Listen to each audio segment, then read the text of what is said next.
Hi everyone, it's Frank here. Yes, in the background. Look at the background. Look at the cop. Can't get any better than that. Been under that flag loads of times, when it's been passed over. And it's absolutely brilliant, to be honest, to have a decent background. Been working on it for ages because, we've tried it and tried it and tried it. And it's all like fuzzy and everything else, like me, fuzzy. Anyway, we'll be talking about last night's match. We'll be talking about the match at the weekend as well. So definitely we'll be talking about Nunes. Come on, Nunes. Absolutely brilliant. I've got my guests coming on. I've got a vase of flowers, otherwise known as Lee. The lad who knows everything about everything. So we have them. Hopefully there'll be others coming on as well. There's lots of workers. Don't forget, I've got an American coming on, Brian Fennell. And Brian, he works, he's in America, so we're 5 hours ahead of them. So he's still like working more or less. But hopefully Brian will be on. And he hasn't been well, apparently. And I didn't even know.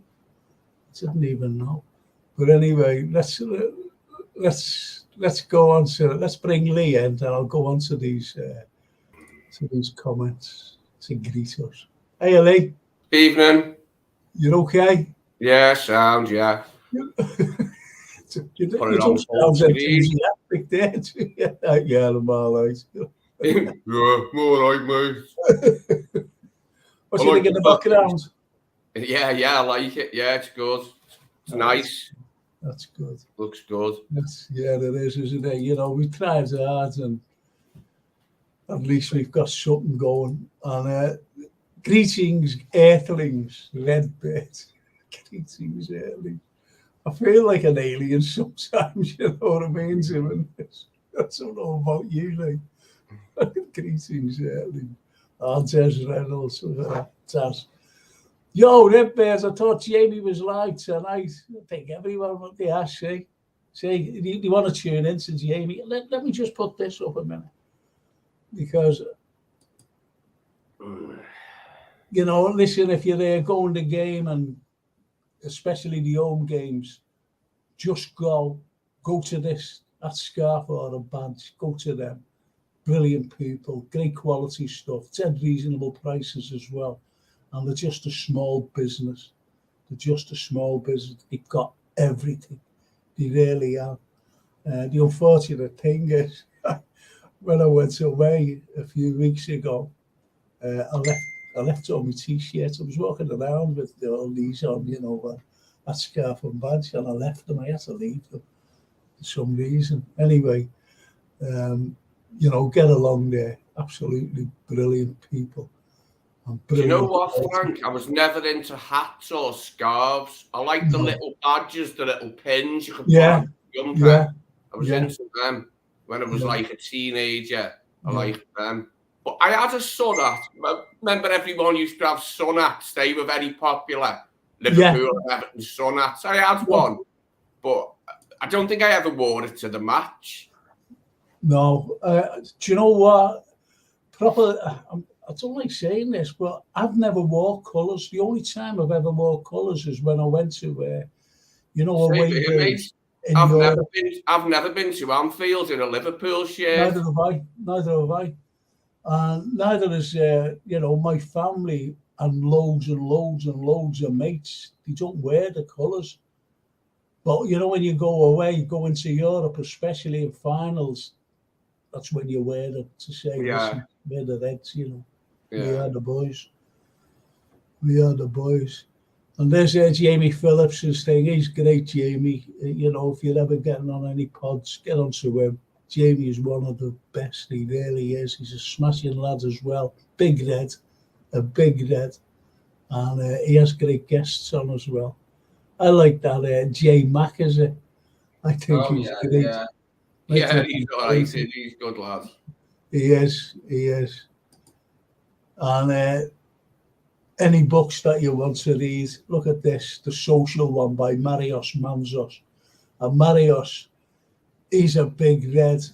He's a Greek lad. He still lives in Greece. He lives in Athens, and he's a smashing lad. And if you just look at the title there, White Jurgen Klopp was a perfect fit for Liverpool. It's brilliant. It really is. It's a great book to read. Does Marios support an Athens club? I think it's Panathinaikos. Do you know what? I'm glad you said that, because do you know who knocked Everton out the European Cup when Everton won the league in 1970? Yeah, Panathinaikos. Yeah. I'll have to mention that when Marios comes on next and I'm on. Yeah. I'll mention that to him for a laugh. No, yeah, mention it, yeah. That was a good Everton side. Like, but you don't just win the European, you don't just go in the European Cup and win it, you know what I mean? Yeah. Yeah. And that's when you had to be the champions of your country. Yeah.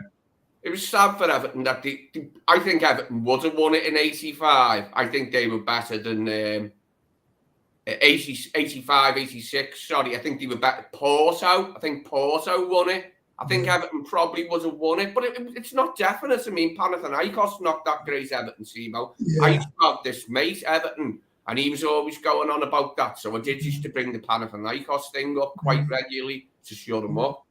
No, you know, it's hard. Look at, I'm not being biased or anything. It's only not being biased. Well, I'm not. I'm saying right out here that I think Everton would have won that European Cup, because that Porto weren't up to much, and the Bayern Munich they beat in the final weren't up to much. Yeah, but if you look back when we played Real Madrid and Kiev, we expected to win that. We should have won that. Only for Ramos. And you know, his little. Well, him and Karius won it. Him and Karius. Yeah, and please, yeah. I hate mentioning that fella's name. Anyway, look at all them books if you want to read them. Jeff Gould and stuff. He's a brilliant writer. If you need anything about Liverpool, get onto this fella. Absolutely brilliant. Is Mr. Goulding, cracking lad. And he was at my home today, the lost Shankly boy, George Scott. He was at my home. He came to see me today, which is, I mean, he has a great chat. He has a smashing chat. Just as a laugh, you know. He said he might come on tonight. He's going to a golf meeting, picking the, what did he say? Picking the golf captain, the new golf captain. Oh, yeah, he mentioned it the other night, yeah. He said, I'll get in, I'll try and get on, Frank. I said, well, the link's there for you anyway, no problem. So anyway, he was there today. And this other fantastic book, absolutely brilliant. And George Sefton's one of the nicest people you can meet. I've met him loads of times, you know, at different functions and things like that. And he became a friend. He's a smashing fella. I have to say, he looks very friendly. He looks like a very friendly person. He is. And as Jurgen Klopp says there, you know, a fantastic book written by a true LFC legend. And that's what he said about George. And that one, you know, we had dreams and, look at that. We had dreams and songs to sing. Absolutely brilliant by Keith Salmon. So if you need anything, that's what you need to get all those things. And there's Ali. And Yo Redbeard, I thought Jamie was live, says Jazz.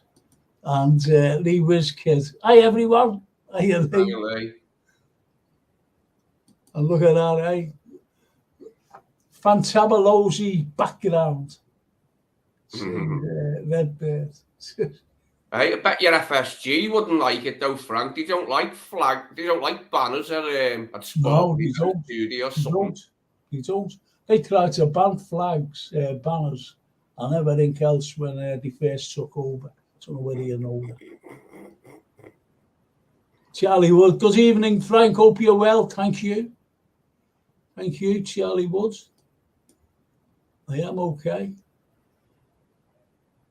at David's West End. Even and Frank, hope you're better. Thanks, David, because David knew that I was ill, you know. And I got my hair cut yesterday. Oh, yeah. Haircut, yeah. he comes to me, you know, my barber. Oh, yeah, yeah. And the thing is, you know, like with the way my hair was, he had to get the scaffolding out, and it was amazing, you know, trying to cut my hair in the house. That was a bit of humour, you know.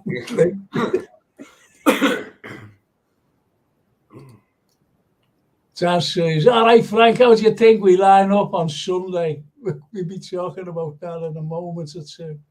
Taz. I wish you'd come on. You know what I mean? You should be on tonight. But Lee.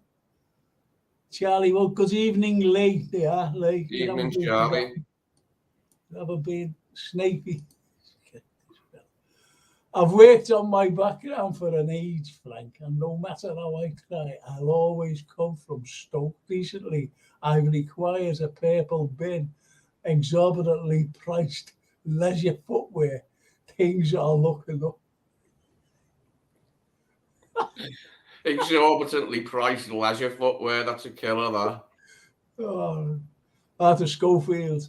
Even and Frank, and you too, Lee, have a great night. After the Brentford. Did you look anything like that? They were quite exorbitantly priced. Yeah. They're the tramps. I always liked the Adidas, Frank. You know what you were saying before about not wearing a kit to go to the match? Yeah. When I was just pre-teen and then in my early teens, mid-teens, we used the regulation thing would be like a round neck sweater, you know, like a nice jumper like Fred Perry or Lyle Scott or something. A Ben Sherman shirt underneath the collar, the button-down collar. I used to like having a pair of blue Farah with them, say like them coloured grey Adidas, or I'd have grey Farah with blue Adidas like that, because I thought I looked good. Like, and I think I did. I think we look more stylish than a lot of other fans, mate. A lot of fans still in them days, like, we're still going to matching flares and that. Like, well, exactly. Well, in the 70s, if you remember, like, but may I remember, you know, in the early 70s when we were going away into Europe, all of that, you know, I really didn't. Yeah. But all the lads used to run into shops and they came out with loads and loads of Lacoste. Everyone has Lacoste, man, going home. Even the Lacoste shirts. Oh, unbelievable. Redbird says, I kept telling him about my boy Darwin. The haters need to apologise. I've called a few out on other chats, and boy, they don't like it. Shame on them. What do you say, Frankie boy? We'll be talking about him, honestly. Stay with me. And Redbird, when we mentioned about Kane Macca's sound, absolutely, I think he's a great lad. I'd love him to come on here, you know, as a guest appearance. And Anfield Raw, look at, I haven't seen this fella for yonks. Anfield Raw, evening all, 3 pints, loads of thumbs up. The Anfield Raw. I hope the Anfield Raw likes the backgrounds, because I can imagine him there. I can imagine him there as that picture was taken, you know, the Anfield Raw.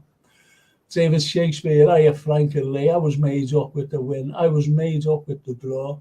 We just need to beat West Ham and hope for a different team after we beat West Ham and get Everton in the final. There you go. There you go. I think there's a lot of hype about Everton in the final. That's if we get through to it. I have to mention my late son always dons a Santa suit at Christmas. Happy days.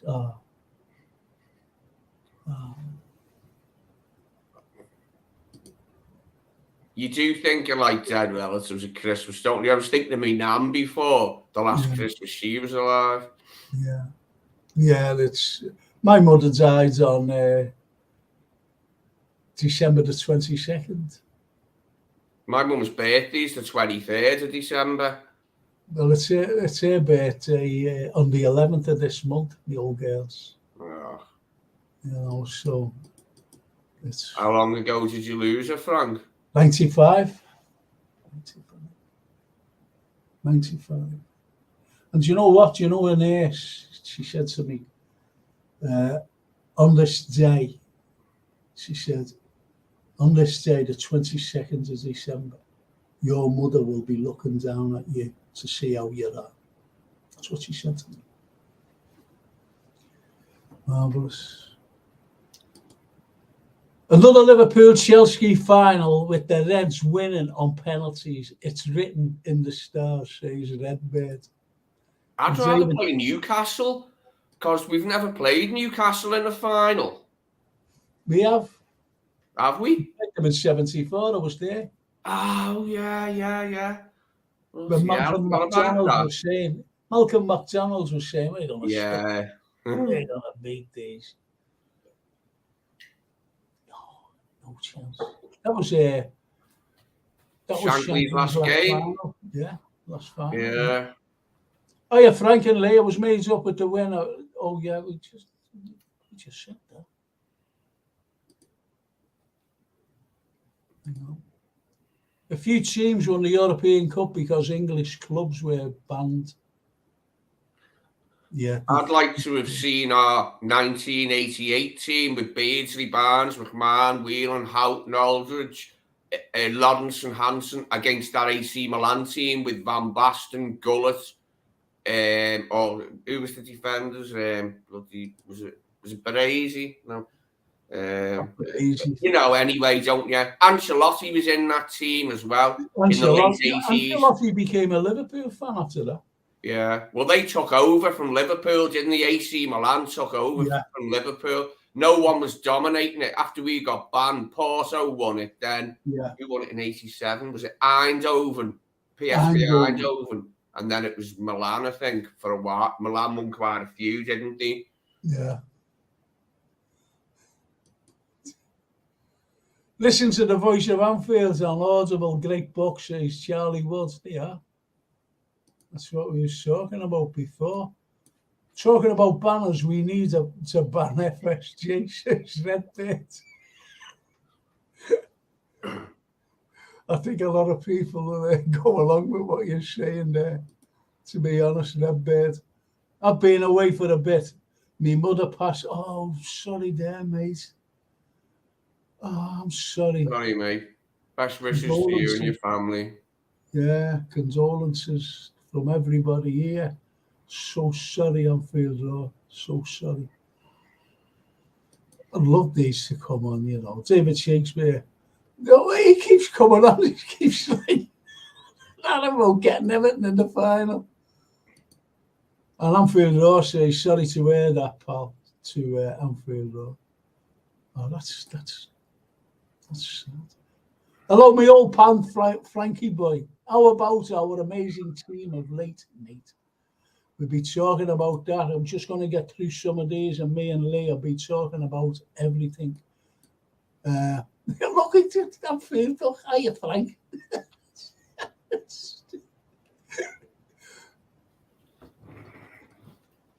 Is he coming back next week to finish your hair? Behave yourself. I don't know, mate. It's short. It's short. So what it normally is. I'm giving a talk tomorrow night, you know. I'm giving a talk up in Billings about the Gunpowder plot. I was going to put it up. I'm not using Facebook, but I might put it up tomorrow, you know, in case anyone... It's for prostate cancer, you know. Yeah. Whereabouts is Billings? Is it by McGull? I don't know. Is it Wigan Way? I'm not quite so sure. I think it's like between McGull, Ormskirk Way, and that. Then you get into Lancashire. Then you get out of Merseyside and into Lancashire, don't you? Yeah. Well, they're picking me up anyway and bringing me back, I hope. Mm-hmm. I hope. And it's good. It's only £5 a ticket, you know. And he said, do you want to stand on a stage? Or do you want to... I said, well, if you've got a stage there, yeah, you know, I'll stand on there and do me thing, you know, about the gunpowder plot. Because people think that they know about it. They don't. They really don't know about the gunpowder plot at all. You know Goebbels, Joseph Goebbels, he said that the British or the English were the greatest propagandists in the world and still are today. That's what he said. Yeah, I mean, he's got a point, right? Fairly good at it. Yeah, if you were there tomorrow night, you would have heard me all about everything. Lee, I was a Reebok freak, says Redbird. Reebok didn't really come out until I was about in my late teens, about 20. I don't remember Reebok in the 80s, like.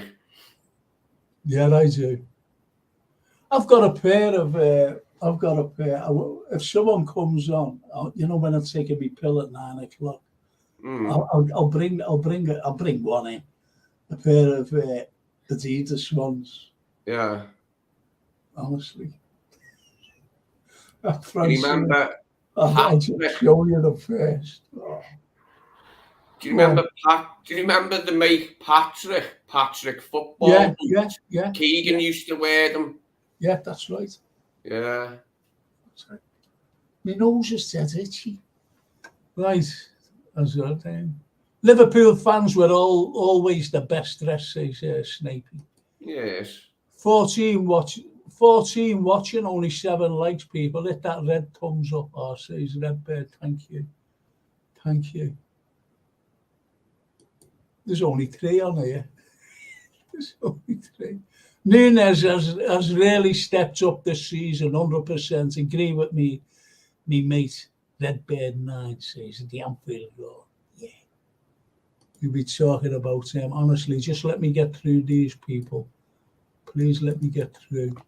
As you sit to the left of Frank on your graphic background, says the Anfield Road. So he sits over to the left. It's there, isn't it? It's terrible. Hang on, where am I? Yeah, being back to front, you mean? Yeah, I don't know where I am. Weird, isn't it? That's me right, but it's to my left, if you know what I mean. Yeah. Can be a trifle odd. It is, honestly. Snape golf, but you're a red free. That's sound by me, pal. And Lee WizKid says, sorry about your loss to the Anfield Road. That's lovely there. And he says, thanks, Lou. You know, he just thanks him. And Daz says, we had a Shankly up-to-date shirt and work today. Isn't that wonderful? I had, as I said, I had George Scott over to see me today. And should have seen the paraphernalia he's got, show me, you know, and leaving Shankly, even a reference by Shankly about him. Unbelievable, you know. What a fella Shankly is. And I'm going to get a picture framed. He signed it and everything. And it's a cracking picture. You see Shankly, you know, talking to his players. And you see the players just leaning against the wall. And on top of the wall, you've got loads of kids. You know, it's down at Melwood it is. And, you know, you just know Shankly wouldn't have chased those kids. The players wouldn't have chased those kids. And there they all are sitting on this big, you know, just hanging over like that and sitting on the wall, you know, listening to the Shanks and some of the players. Absolutely brilliant. I'm getting it framed. Nunes miscontrolling and scoring a belter just epitomises his capabilities.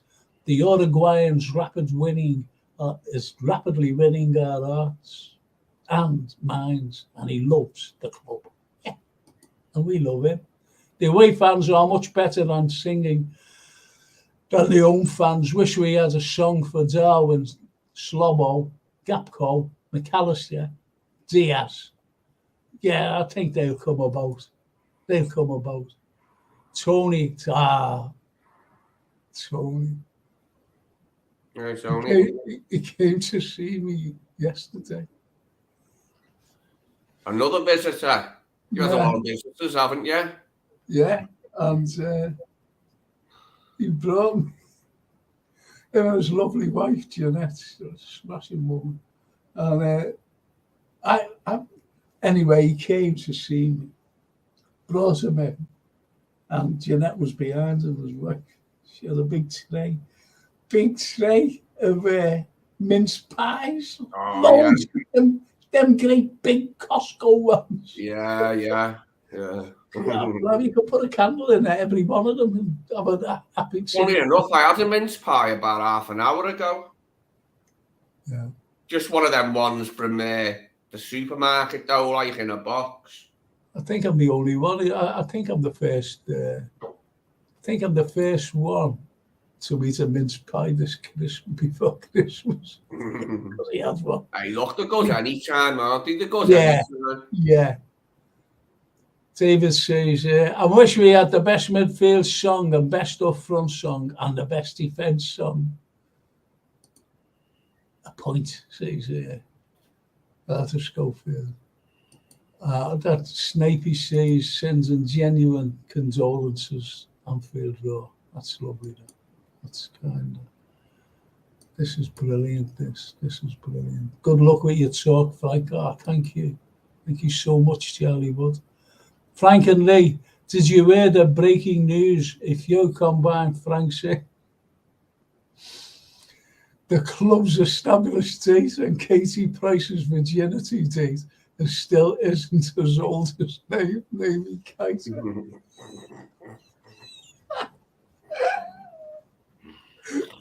Bloody hell.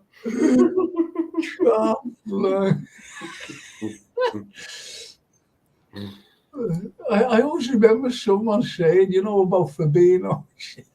He's not a Brazilian. He comes from I forgot what he say, Romania or something. He said Romania. He's not Brazilian. When he was playing bad last season. St. Helens Way of Villains, says Tony Bart. St. Helens Way. Thanks, Lee, Frank, and others for well wishes. All right, Anfield. Honestly, Anfield Row, you're one of us, mate. We feel the pain. We really do. Brian McMahon, good win. Another fixture in December. We are on a roll now. I can feel it. We are rebuilding for the best. Guy Fawkes, first scapegoat, says Charlie Wood. So right, Charlie. I pity you wasn't there tomorrow night. He was the biggest scapegoat of the 17th century, the 1600s. The biggest scapegoat. Paul Baker, I haven't seen him for yonks. Good evening, Frank. Sorry being off late. As a new whip out of action. Not good, but Red's form helping me. There's it out. Remember England's wearing the Admiral shirt, says Charlie Wood. Yes. Yeah.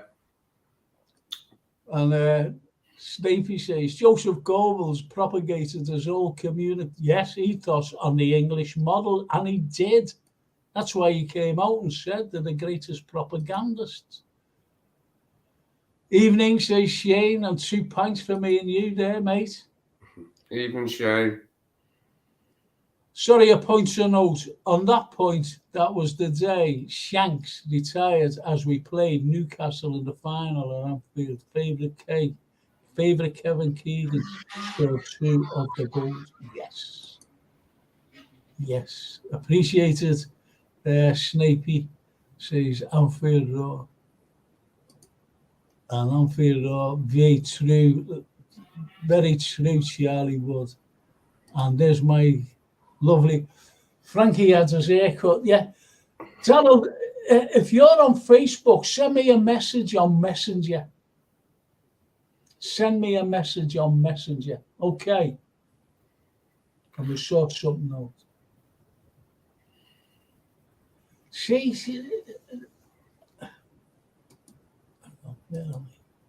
still waiting to come on, Frank. As I said, if you're still looking at me there, here now, you're listening to me, send me a message on Messenger. If you're on Facebook or anything, just send me a message. I can't put my number up.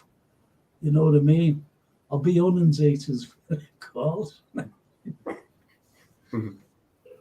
Right. Oh, yeah. Let's see this. So don't forget, Darryl.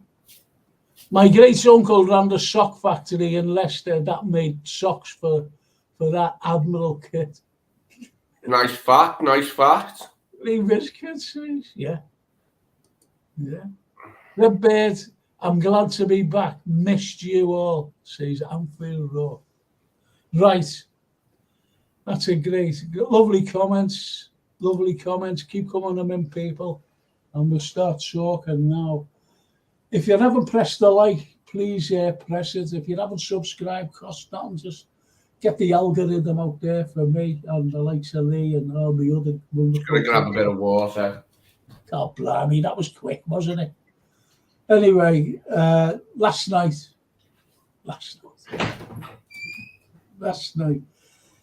What you've got to take into consideration is this.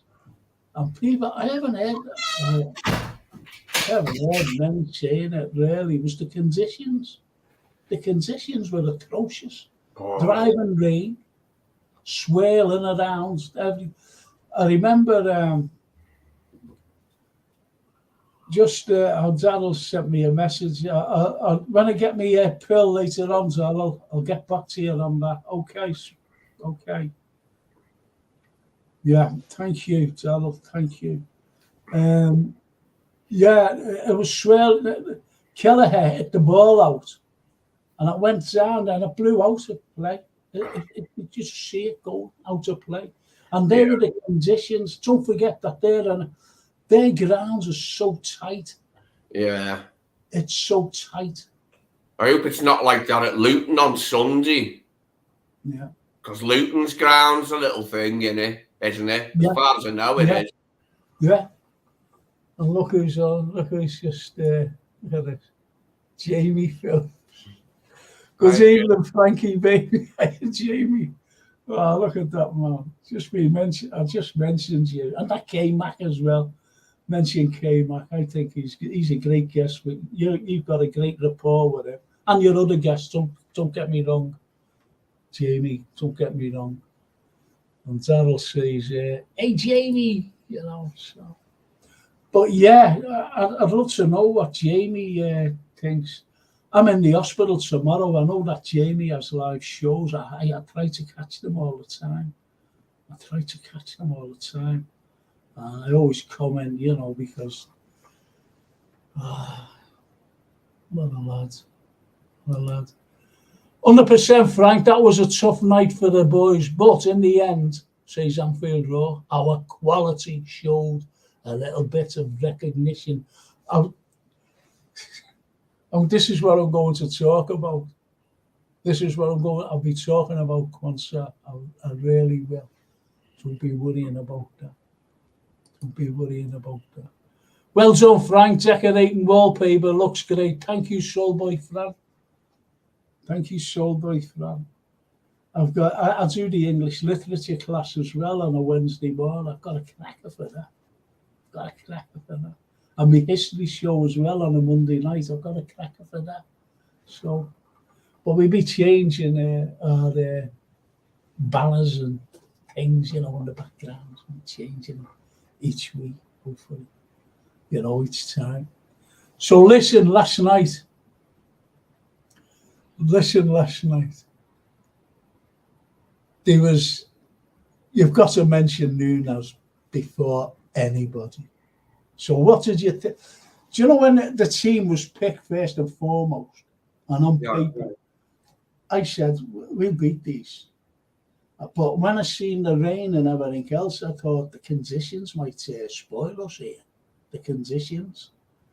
Anyway, you've got to talk about that goal. What did you think of it? That's one of the best goals I've seen. That it was a bit like Mohamed Salah's against Chelsea. Yeah. The best bit about it was their crowd jeering him when he miscontrolled it. Yes. Wasn't that brilliant? Because they were still jeering when he hit it. When he hit the shot, they were still jeering because he'd miscontrolled it. But that shut up rapidly, didn't it? That jeering. It just went.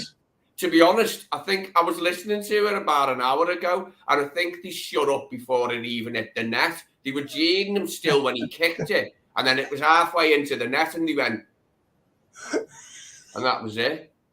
Brilliant, wasn't it? You know, they were raised up when they equalised as well. But Keller, I don't know about you, but Keller have made a fantastic double save. Clive hit it. And don't forget, it skidded off the grounds as well, because the grounds were sodden. And he got to it somehow. And it went up in the air, but he was up. Yeah. He was up so fast and caught it. As, you know, they were converging in on. It was a fantastic save. And what a goal. What a number 2 he is. What a number 2. You know, for the greatest goalkeeper in the world. Yeah. He'd grace any team, eh? He'd grace any team. And now where's Redbird? Kwanzaa, or is it VVQ? Sounds we have another up and coming star. I think, being honest, Kwanzaa, how can I put this? Do you know when we had the crisis a couple of seasons ago? Everyone was injured. Everybody was injured.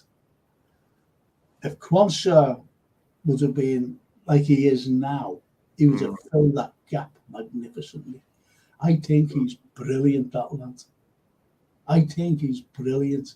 He's one of the best of all young players coming through. I really do. He's got such potential. It's unbelievable.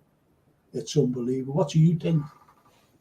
I think Kwanzaa could be this season's Bajcetic. You know, the breakthrough young player this season, the way everyone was made up with Bajcetic last season, I think it could be Kwanzaa this season.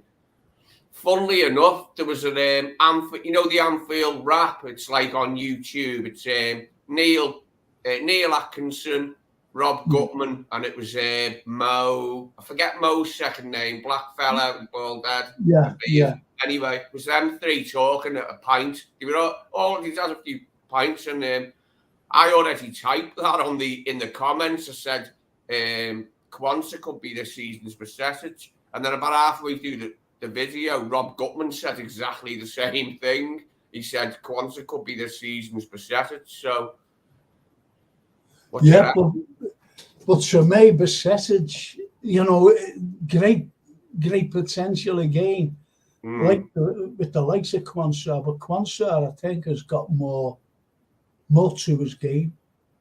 I really think he's got more to his game. He's absolutely phenomenal. He's so cool under pressure. He's brilliant. And you know, even if he was picked against Luke the weekend, I wouldn't worry me. He's that good. I think he's brilliant, that kid. I think he's absolutely brilliant. Love him. Really love him. I'm looking forward to a new history show, Frank. I love them. Your whole channel is my favourite. How about that? Oh, thank you. The Anfield Roar, thank you so much. Thank you so much. Seen a few comments giving keeper stick in them conditions. Thought he had done well, Frank and Lee. Says Paul Beck. He was brilliant, Keller. He was brilliant. He had no chance with the goal. Yeah, that Bournemouth player, Scott, put in some couple of good corners, didn't he? Right to the back stick. Gomez had one off the line. Gomez was there for the second one, but he couldn't get it, could he? No, he just could. He was behind the line, wasn't he? Yeah. He was behind the line. Don't forget, they're just like a couple of yards out as well.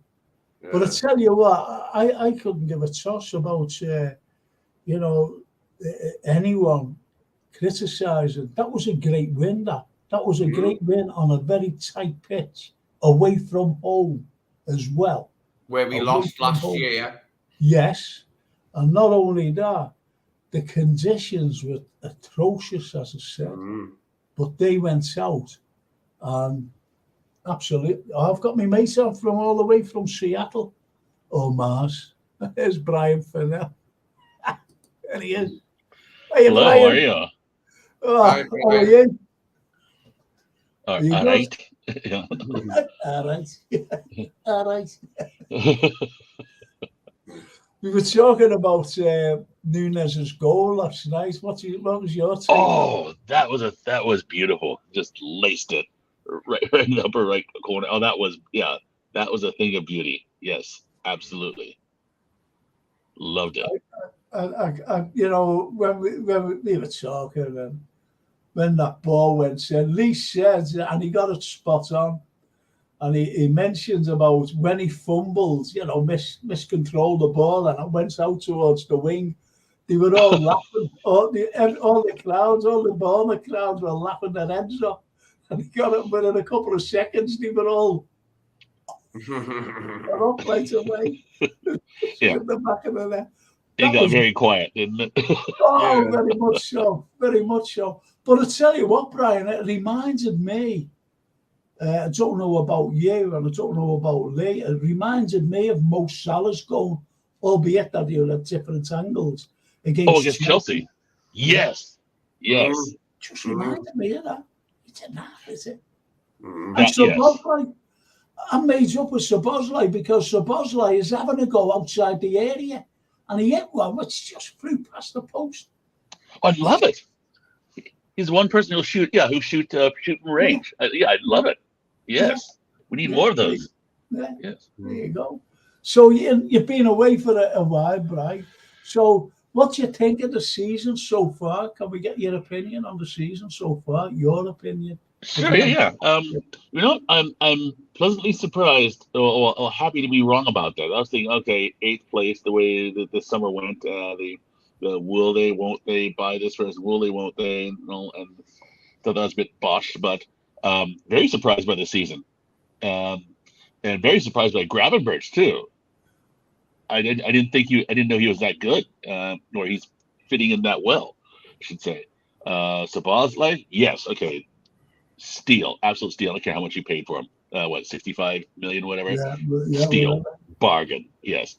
And McAllister, well, yeah, he's not fleet of foot, but he's still a solid midfielder. Well, better than what we had. He's playing out of position, but he's doing the job as well. Yes, exactly. Yes. And I mentioned the other night, was it the other night? Yeah. That he made the pass of the season so far when he had the ball against Everton and the Everton players were around him, and now he got the ball with a fantastic weighted pass to me. Who just ran onto it. That was an unbelievable pass. Yes, wasn't it? Sublime pass.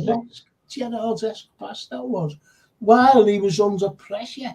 And this is what type of player he is. He's brilliant under pressure. Yes. He's great. I think he's great, McAllister.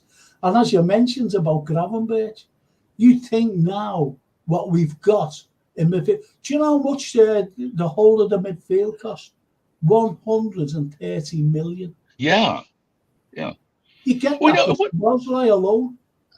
Mm-hmm. Well, it wouldn't have been a big deal if for the last 3 years we didn't keep hearing we're in for Bellingham, and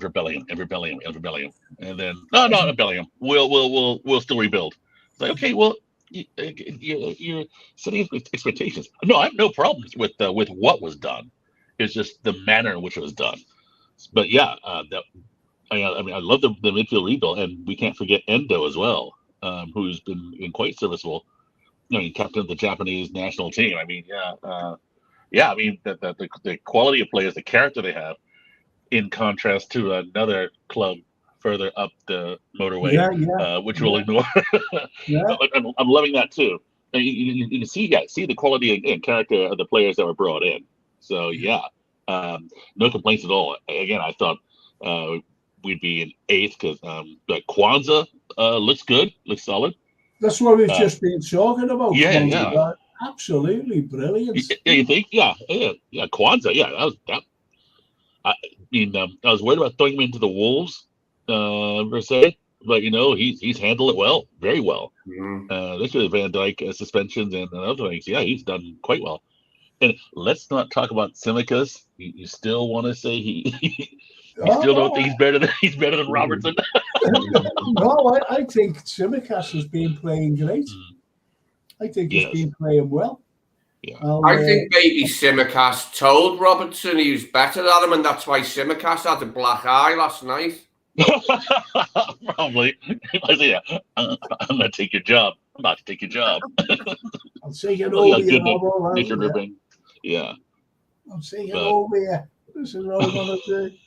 But he's playing well. He hasn't let the side down, in my opinion. And to me, and even Lee agrees, he's the best he's better crosser of a ball than Robertson. Yes.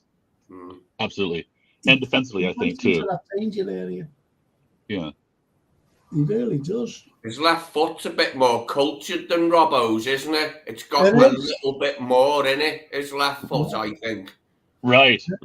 He can deliver crosses a few different ways, Tsimikas, when he's, because don't forget, he's only just come back in the team. We're going to have to look at him in a couple of games' time when he's played like 3, 4, 5 games on the spin and see what his form is then. But I'm pleased to see him in the team. And I was pleased to see him last night. Remember, I said on Tuesday, Frank, I wanted him at left back instead of Chambers because Gomez at right back, Masip and Kwanzaa. I think playing Chambers at left back, we might have been under the cosh a bit more last night. So I think, I was pleased that he did play him. Yeah. I think the defence last night coped great. I really do. I think they coped very well. Gomez was good again. And I've noticed Gomez. I'll come to you now, Brian. I've noticed Gomez since he's come in this season, filling in or whatever. He's been playing very, very well. What's your take, Brian? Yeah, I mean, I was hating for it because I was ready to write him off. Say no, bid him, send him packing. Here, go play. Send him off to the MLS. Send him off to whoever. The Simone League, the Pango Jets, or whoever. But but no, just ready to write him off. And he's like, okay, we have the Gomez from 2019, 2018. Yeah. I'm like, okay, well. What's the magic word? What do we need to keep saying to him to get this? Just threaten him with his job. I mean, he's played solid ball, really good ball on the right. Few suspect back passes, but other than that, he's been good. He's getting his old form. So no complaints. Do you reckon? I'll go to you, Lee. I'll go to you on this. Do you reckon that? With the likes of the lads now, with the new midfield and, protecting the back four, more so, well, obviously more so than last year. That's why the defence is playing well. Excuse me when I cough there, excuse me. And, do you think that now with all the confidence, even Gomez has confidence, even Matip has the confidence as well. Everybody has confidence coming into the team, albeit that they're not the first name on the team sheet. What do you think, Lee? Yeah, I think the changes in the squad, the shift in the squad seems to have worked, don't they? The squad seems to have gelled together so quickly, considering the short time they've been here. And I think if we had Andre, say we added Andre for whatever it is, 25 to 30 million pounds, isn't it, in British money? So we have rebuilt the entire midfield for 100 million. I think we've spent 80. We spent 130, and we got 52 back for Fabinho and Henderson. So if we could buy Andre, we'd have rebuilt the midfield for 100 million pounds. There you go. And we're going to get him anyway. We're going to get him anyway in January. So I'm looking forward to that. To be honest, when he comes in, proper number 6, great player. Mm-hmm. I've watched him numerous of times. He is absolutely brilliant, and he just fit in to Liverpool. He just fit in the way Szoboszlai has done, the way McAllister has done, the way Gravenberch has done. Just slotting in, hit the ground running, like the likes of Gravenberch. I'll go to you, Brian. The likes of Gravenberch. He needs match fitness because he didn't play at all last season. And don't forget, he hardly had a pre-season as well. Then he was playing, I don't know, under 21s or whatever. But that's not the same. And now he's getting up to speed. This is why Klopp has given him games. He's given him more game time to get him up to that fitness, the level that we need. Right. He spun up quickly, too. I mean... Yeah, it was in a couple of weeks. He was just fit right in and was running with the pack. So, and you were talking about some other players. Lee was talking about how the other players we've all just gelled. I mean, even Curtis Jones. I thought, okay, well, he's a big player on the club, but he's done well too. And Frodo, I never saw this coming. This is more Klopp sorcery. Never saw any of this coming together like that. So, but don't you think that it stems from confidence, though? And this is why we're playing so. We've only been beaten once this season, and then people saying that we were odds. No, we were cheated.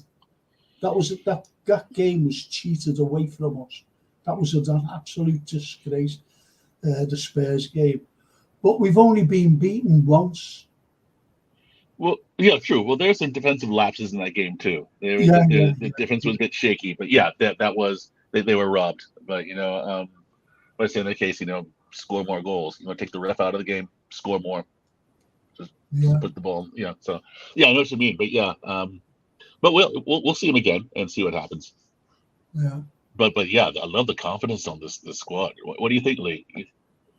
Well, the thing with Andre is, I've been saying for a while now on them Red Men, that Red Men on YouTube, they have live streams, and there's a Fluminense fan on there who comes on and tells you the stuff and that. But there was a different guy on there, another South American, Gustavo Oliveira, his name was, yesterday or the day before, and he said, Andre isn't that similar to Thiago. And I said, yeah, I know. I said, I don't know, actually, because I haven't seen enough of him to make that judgment on. I haven't seen full matches with him in. All I've seen is highlights videos. But we're looking at him replacing Thiago numbers-wise, not skill-wise, you know what I mean? They don't have to be the same player. And I'm hoping Andre is significantly different in that he wins the ball much better and much more. And it looks like he does. So I was saying that to Gustavo. I said, that's not what I meant. I didn't say they were the same type of player. I just said he's going to replace him numbers-wise. Thiago will leave in the summer. Hopefully, Andre will be here from January. And then next season, we'll see. We'll see how it goes. But for the whole midfield to be rebuilt for just over £1 million. I mean, Man City spent over £1 million on Kyle Walker and Benjamin Mendy combined, two fullbacks. And that was also more than we paid for Salah, Firmino and Mane combined. Salah, Firmino and Mane cost the same as Kyle Walker and Benjamin Mendy. And therein lies the difference between the spending power of the two clubs. Yeah. Well, but don't you think that Klopp, he's the master stroke, isn't he? He really is. I'm going to that. I'll have to take my pill at 9 o'clock. Okay. So someone says, is it? I think it was Redbeard who said, "You're taking your happy pill, yeah, Frank." It looked like a little gold nugget, Frank. When you showed it on the screen, it looked like a cod liver oil, but it was all luminescent and shining. It looked like a gold nugget, like you'd been prospecting or something. Right, I know. Klondike Carlyle. Klondike Carlyle and his nugget. That's like Klondike Frank. There he goes, yeah. What he was like. Frank Carlyle show, live from Sutter's Mill. Right? I want you to talk about. I want you to talk about the comments here. Actually, I can't see that now. Thanks, Lee. I'm looking at Frank. I see a little hat with it flattened up front. Meal behind him. Yeah. There's Golden Hill. Oh, them are hills. Anyway, Brian McMahon says, Quilter reminds me of Anson, tall and strides like a gifted giraffe. Come on, Quilter, show us how it's done, lads. How about that? Comments, and I'll leave you on. I'll leave you on this one actually. All right, McKenna, go check your gold. All right, we'll keep. What are them things called where they sift in the? Oh yeah, the pans. All right. Show us one, Frank, just so people know I'm not. Right. I'll bring it in. I'll bring it in. Any gold. I see the kitchen being little shh in the background. It's my water filter. No. You know, Frank, you're prospecting. You started, right? Anyway, we're gonna find a hat for you. You have to wear it for next time. Long time, kid. Anyway, Charlie Wood says, oh god. Luton used to be a bolder side, Frank. I remember in the 80s a famous film producer wanted to make a move about Vikings using Liverpool players. They couldn't act, but when it came to pillaging, but they were no look good for that at Luton. I don't understand. About pillaging. Oh, actually, I can't. Right. Yeah, that took me ages to get that one then. Yeah. That took me ages to get that. Well, I'm trying to take a pill. Gotta go through. When Quilter is interviewed, he sounds like a seasoned professional. Do you think he's late 20s? The lad's a thinker, and it shows in his premeditated approach to his defending, says Stephen Snape. So talk about that while I go and zoom me. You know what? Okay. Thank you. Snapey once again on point. Lee, go ahead. Yeah, he seems very measured. What we hear about him is that he's mature and determined. You know, he's got a good attitude, which you know you don't always get with young players. Some young players have problems, and some young players mature faster, don't they? And Jarell seems really mature for his age. Yes, he's got all the things that he needs by the looks of it. So yeah, let's just see how things go over the next couple of months. But yeah, he is impressive, isn't he? He's an impressive young fella, and I think hopefully Trent will be a good mentor for him, because Trent's 25 now, or is he 24? Yeah. Trent 24, 25. So hopefully he'll be a good mentor for him. Well, I think Virgil is a good mentor already. You watch Kwanzaa, and you know the way he positions himself is basically a defender. I mean, he takes great angles at the attacker, or his other positioning too. He's anticipating all passes, and he's there. He can really jump the pass, and he's also a physical guy too, which I like. Yeah. But yeah, again, just I guess that's why I'm just a stupid Yank supporter. But never saw him stepping in and doing as well as he did. I thought, okay, well, let's bring him along slowly. Don't throw him into the wolves. We need a defensive overhaul. But he's been in the business. so far. Like him. Like you said, give him more time. I want to put too much pressure on him. Yeah, it's just nice to see. Just nice to see young players coming through still, because you need young players coming through. From your own academy, like your own players. It's important. Like you said, he's got no one better to learn off than Virgil, and obviously you'll learn from Ibu and Joel as well. The way I see it is probably this summer we could let Matip go in the summer and replace him with someone else, and then we'd have Van Dijk, Ibu, Jarell, and another whoever we bought to replace Matip. What do you think? I think so. Yeah, I think Matip should go. It just killed me, those two, Gomez and Matip. I mean, between the two of them, they make up one healthy defender, and just be ready to write them off. Matip puts a strong string of games together, and just when you want to say, okay, all right, all's forgiven, here comes the injury. Yeah. So, I agree with you totally. I wrote Gomez off. Last season. I didn't think we should play him anymore. Well, when I said he could play maybe at right back, but I wrote him off as a centre half for us. Yeah. But he can still do it. He showed against I think it was Villa. I think it was Aston Villa where we had to play him. Yeah, and he showed he could still do it. And I did say some harsh things about him, but last season was a torturous experience, wasn't it? It was.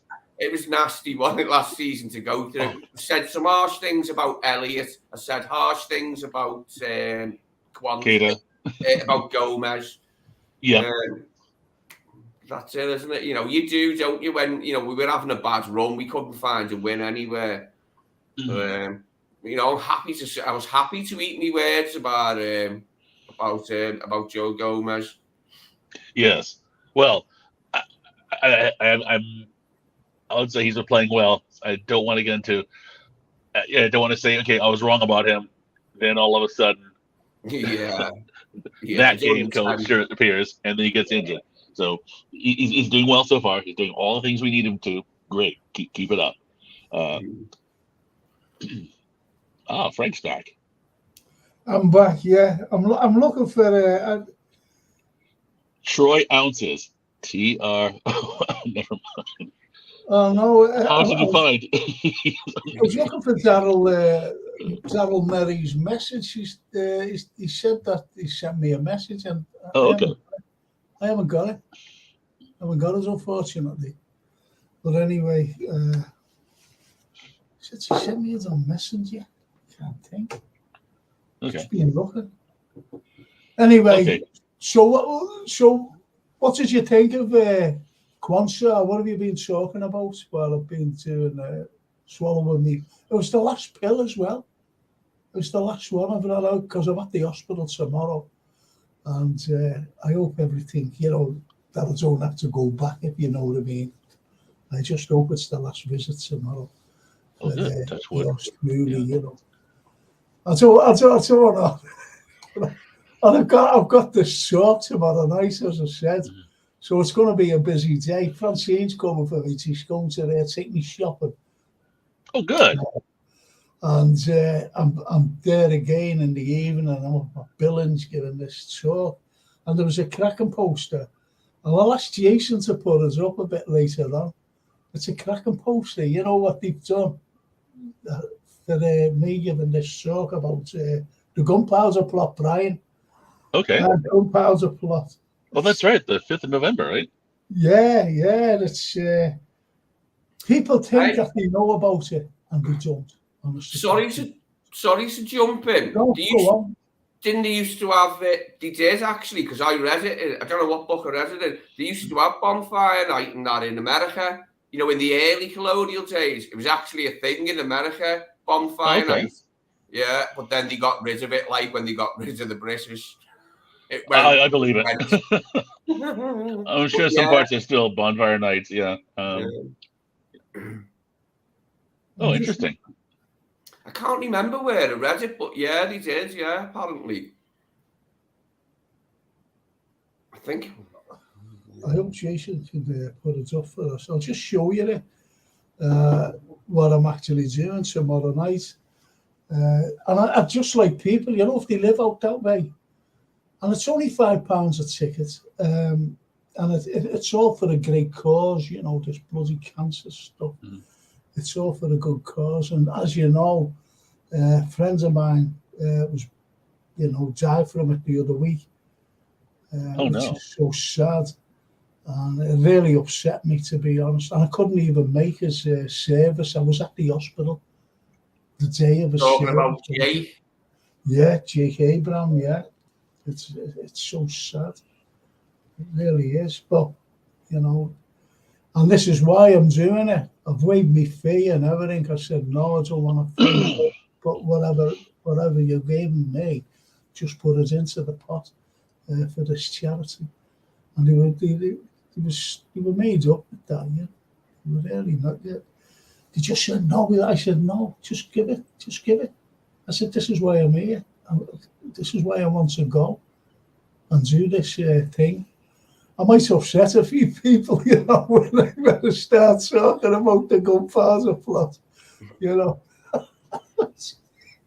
I do upset some people, I really do. And they go, no, that's not true. It is, though. It is. It's a fact. But as I said, Joseph Goebbels said that we were the greatest of all propagandists. I thought I would get there easy, Frank, and come and see you talk, mate. Come and see you in Billings, but I'm not sure how to get there. Someone said it's by St. Helens or something. Yeah. Yeah. Well, yeah, they said it's by St. Helens. I haven't a clue where it is. I'm being honest. I just haven't a clue. I haven't tried either, mate. Oh, they are. Look, there's the thing. How about that? There's the Jason was on point. Okay, yeah. How about that? Look at that. Give it the shot. Oh, wow. Yeah. And this fella turned around to me, the organizer, and he sent me a picture through on Facebook. And it was a picture of me, the poster, one of those posters around a lamppost. He's going around, he said, this is my job, going around the town, putting these posters up around lampposts. Mm-hmm. Incredible. But anyway, isn't that good? That's super cool, though. Frank, give it a try. Wow. But anyway, that's just it. If anyone lives around there, please get along there. It's only a £5, and it'll really be good. It really will be good. Promise you that. And as the whiz kid says here, that cheer was as loud as the home fans got all night. The travelling cup drowned them out for 85 minutes. And they did. Their fans are brilliant. Our fans. They're fantastic. Fans are great, yeah. Did you see the game, Brian? Yes, I did. Yes. See the driving, I love the traveling cop. Yes, they're fantastic. But we get more of them in Anfield in the games because it sounds like a mausoleum sometimes. Yeah. Nice word, mausoleum. I've always liked that word, mausoleum. Oh, right, yeah. I don't know why. Like, I just like that word. Mausoleum. Yeah. It's no good if the ground's a mausoleum, though. We don't want this, do we? No, yeah. I think that. I'm hoping that when the new stand is open, that gives it a boost. I don't know if it will, but I hope when the new stand opens, I think the away fans will be put up in the top, won't they, when it's finished? Okay. Instead of right behind the Anfield Road goal. So that's what I heard. Have you heard that, Frank? That when the new stand's finished, the away fans go up in the top corner somewhere, like an Old Trafford day? I don't know. I haven't heard that. But I think it's disgusting the way that's going to be finished at the end of this season. Because the bottom corner, where the away fans sit, that's a big gap there. There's a massive gap because they had to bring the cranes in when they were taking the roof away. and so they've left the gap. So that's not going to be finished until the end of this season. Okay. I think it's just absolutely ludicrous. It's really do. But it will be filled, though, right? They will fill it. Yeah, They put temporary structure in there that they can slide in, slide out. But it's been going on for what, a long 2-3 years. Yeah. To build a bloody stand. Yeah. Well, half a stand because they're only going up above the old Anfield Road stand. But it was the roof. That was the main problem, taking the roof away so that they could build up, and put all this concrete in.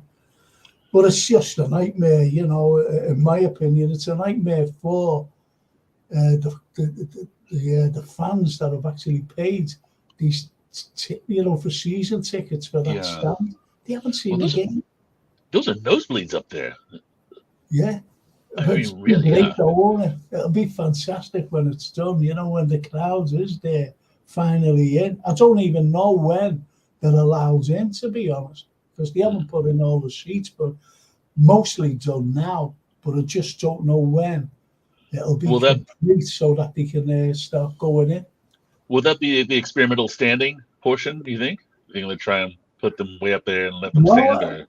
No, I don't think so, because I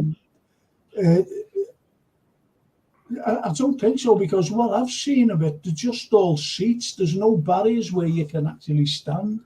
Okay. I haven't seen them anyway. It could be at the back, because you don't see the back. With these drones that come in, and you see the progress that they're making as well. Yeah. But anyway, whether or not, I don't know whether there is standing there as well. I just don't know.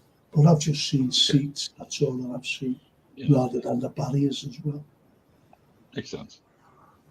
But there's nosebleeds, though. Nosebleeds. Redbird says another great assist from Trent to Darwin, and it was. It was. And even Darryl Merry says Elliott was good last night. What did you think, Lee, of young Harvey last night? Elliott, a bit hit and miss. He didn't play bad. He didn't play bad. He wasn't great. That ball he put on Salah's head was lovely. The one that Mo headed just wide. Do you remember that? Did you see that one where Elliott put it in from the right with his left foot, right on Salah's head? That was nice. That. He had an okay game. He had an all right game. So you've got to bring in the conditions, Lee. The ground was wet, swirling wind, driving rain, and we came out of it on top. That's the beauty of it, on a very tight ground. We came out on top. I thought we would have problems. I really did. When you could see the corner flags bending over, couldn't you? And the actual flag like this. Yeah. And Lee Wiskett says 10 million less than Caicedo would have cost, all on his own. For me, the bigger thing than the money is everyone who signed off us wants to play for us. Because that, what was his name? Lavia. He said, I'm sorry I never went to Liverpool now. Has he said that? Yeah. Yeah, he said that. I didn't know that. Yeah. This squad of players are all together now. You see it when we lose the ball. We have the talent now to win it back quickly. And that's spot on. That's spot on. That. I noticed last night as well at the end of the game, lads. I noticed it.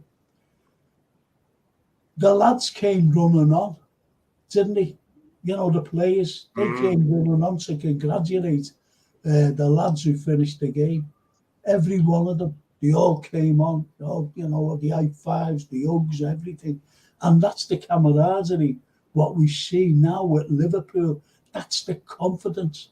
And that even, like they're being substituted, they're wishing them well, as they're going off, they're coming on, they're wishing them well, get in there, get stuck in. And that's the beauty of it. That's the beauty of this Liverpool side. and the camaraderie that they've got. What do you think, Brian? No, I agree. Yeah, it's a great thing to see. Yeah, I mean, yeah, I haven't seen the club this close in a while. I mean, but that comes from the coach and the captain, doesn't it? Yeah. Not bashing Henderson at all, Endo, but there seems to be a different attitude, different mentality around since getting rid of a few players. Yeah. They all covering for each other. They're playing well together. Yeah, I wonder what that is. But whatever it is, it's great. What do you think, the change in the squad has worked nicely, doesn't it? The change in the squad has somehow worked nicely, where everyone, they just seem more up for it. They seem more enthused about doing their job. Because last season, some of our players, you know, they wouldn't have been coming on the pitch, would they? And that after the end of a game, you know, they couldn't wait to get off. They couldn't wait to get off sometimes. But that was just a bad season, you know. But it makes this one all the nicer, doesn't it? The fact that we had such a rubbish season last year makes this all sweeter now, doesn't it? Absolutely, yeah. They're playing, and I know what Lee's saying. Yeah, they're playing much looser. They seem a lot more relaxed out there, and not as uptight. I mean, it was a bit shaky in the beginning, the defense, but the defense always takes time to settle in. But yeah, they look very relaxed and as I say, confidence and they trust each other.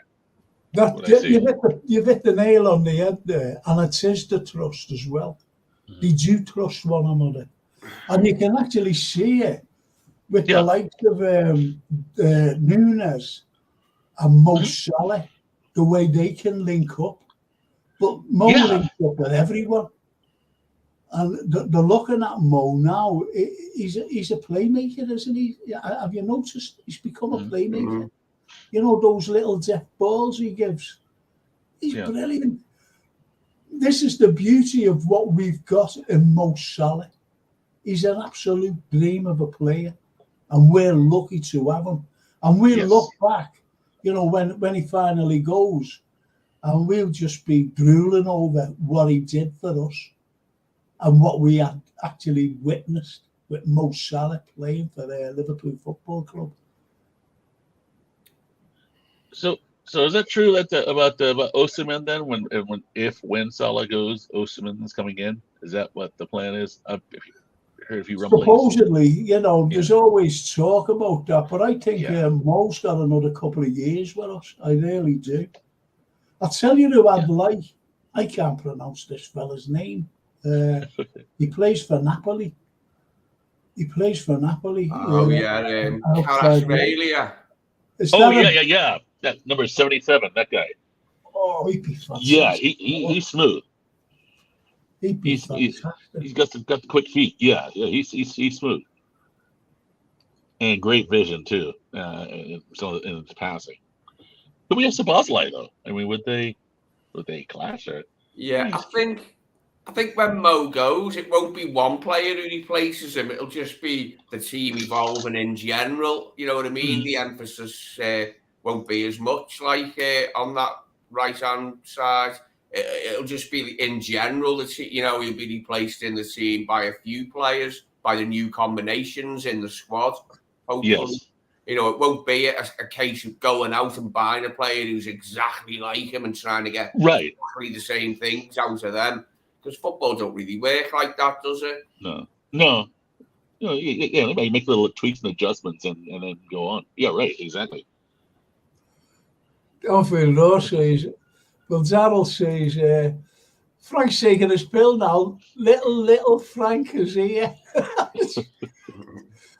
I do hope when Frank takes his pill, the old nether regions are not so stiff for the viewers at all. Thanks very much. I'm feeling well. Just lots of water shit. Gold nuggets that must be hard pill to swallow, says Soulboy. And I reckon we are unique in having the only online stream show where the host takes a live nightly 9 p.m. break to take his golden pill live on air, only in Liverpool. I wanted you to bring one out, Frank, so people can see what I was on about. I wanted you to bring one out so they can see.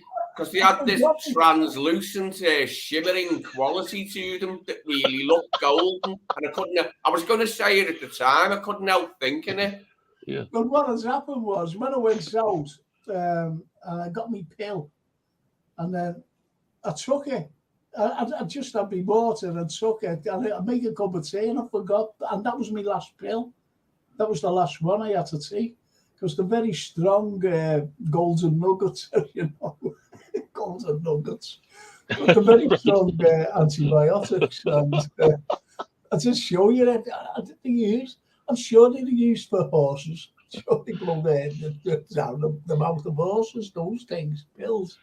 Well, you found another sponsor for the show. Yeah, give Boots a call. Okay, it's time for the Frank Carlyle 9 o'clock Golden Pill, brought to you by.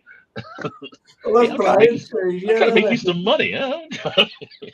Only in Liverpool. I reckon we are unique in having the only online stream show where the host takes a live nightly 9 p.m. break to take his golden pill live on air. Only in Liverpool. Do you remember Pale Rider with Clint Eastwood, where it's about this gold mine and that fella goes into town with a great big nugget of gold. It's in his hand like that. And he's drunk and he starts mouthing off about is it Jack Palance who's the sheriff or something? Starts mouthing off, calling him a shithead or something like, and all them gunmen line up and he shoots his gold thing in half and he goes. Tries to get his gun out and he just. The Pale Rider. Was it that one? Or are you getting mixed up with another one? Because, no, I think it's Pale Rider. No, that's it. Yeah. Because Appaloosa. Yeah. Because Clint Eastwood, he goes to. You just see him riding, at the beginning, and he gets to a town. And you just see this little wooden town, like a little brand new town. It's only a small town. And he looks down and it's called Largo. L-A-G. That's High Plains Drifter, you're thinking. Yeah, High Plains Drifter. Yeah. And he paints it red, calls it hell. Yeah. And he makes the midget guy the sheriff, doesn't he? Yeah. And you know what? Everyone hates that, don't they? Yeah. It's actually an anagram of jail, because they were all prisoners within the town. That's right. By the I did a review on it once, Brian. And okay. It's an anagram of jail. Jail. That's true. Yeah, they were all prisoners of these three bandits. Three bandits. Great actor. It was that he had a cup of coffee. But, I didn't say I had a cup of tea. Tea with Clint. You know that, don't you? No, I didn't know that. Yeah, up in Scotland, in a place called Duck Bay. Brilliant. He was in Duck Bay, he was sitting on his own, and we were going that night. This lad's uncle owned it. And I said to him, Kenny, his name was, I said, look who's there. And he was sitting on his own. No one else was there. He was just on his own. I said, look who's there. And I said, let's go over. He said, I'm not going over. So I went over. And it was Clint. Me and Clint having a cup of tea and coffee. Nice. Unbelievable. And he said, you've got a very distinctive accent. He said, you remind me of the Beatles, John Lennon. I went, yeah. I said, that's where I'm from. I'm from Liverpool. He went, great, he said, great band, he said. A great city, most probably. I said, yeah, I'm very proud of my city. But he was such a gentle man. He was I'm dead tall. He's not half tall. I'm big. He's like 6'5", isn't he? 6'4", 6'5"? Yeah. He's a tall guy, yeah. Yeah. I like that boxing film he made. Was it $1 Million Baby with the the female boxer? Their family were horrible, weren't they? Yeah. Oh, what a twist, though. Yeah. Good film, that though. Oh, great film. Yeah. I liked his Dirty Harry's ones. That's what I liked. Dirty Harry. I liked them. Yeah. Getting all the baddies, knocking them up. Hey, Brian McMahon, the new stands, once the seats are in and the toilets are built, then the supporters will arrive. The beer and pies will follow. Really, Brian? If you build it, they will come. That's it. No, good take. Good take, Brian. Klopp is 2% is a testament to his tactical management skills and everyone buying into his ethos. Pound for pound, Jurgen's the best there is as a manager. What do you think about that, Brian? Oh, very good. Okay. Yes, absolutely. Yes, the ethos, yes, is definitely there. We were just talking about it earlier. Everyone covers for each other, and you just tell, it's a real team spirit with the squad this year. I agree with it. Lee? I'll go to Lee on this one. Yeah. The most enjoyable. This is Anfield Row. The most enjoyable thing about this squad currently is the togetherness. Now, that's what you were mentioning before, Brian, about, the calmness, the togetherness, the camaraderie. The new youth has lifted us all as fans and team to a happy and strong position again. That's a cracking comment. Lee, what do you think? Yes. Just before I speak about that, the last comment saying Jurgen's the best manager pound for pound. I don't know what him and Guardiola weigh, but in terms of pound sterling, we know that Jurgen, with the same resources as if Jurgen could have his number one choice in every position on the pitch, mate, I don't think Guardiola would have won anything in England. I don't think he would have won one title in England. He might have won one. He might have snuck one if Klopp had the money Pep had, pound for pound. Yeah. See, lots of people say, I think Pep's a great manager, by the way. So do I. Yes. But there is a caveat, in my opinion, and that caveat, money. He has to have money behind him. What do you think, Brian?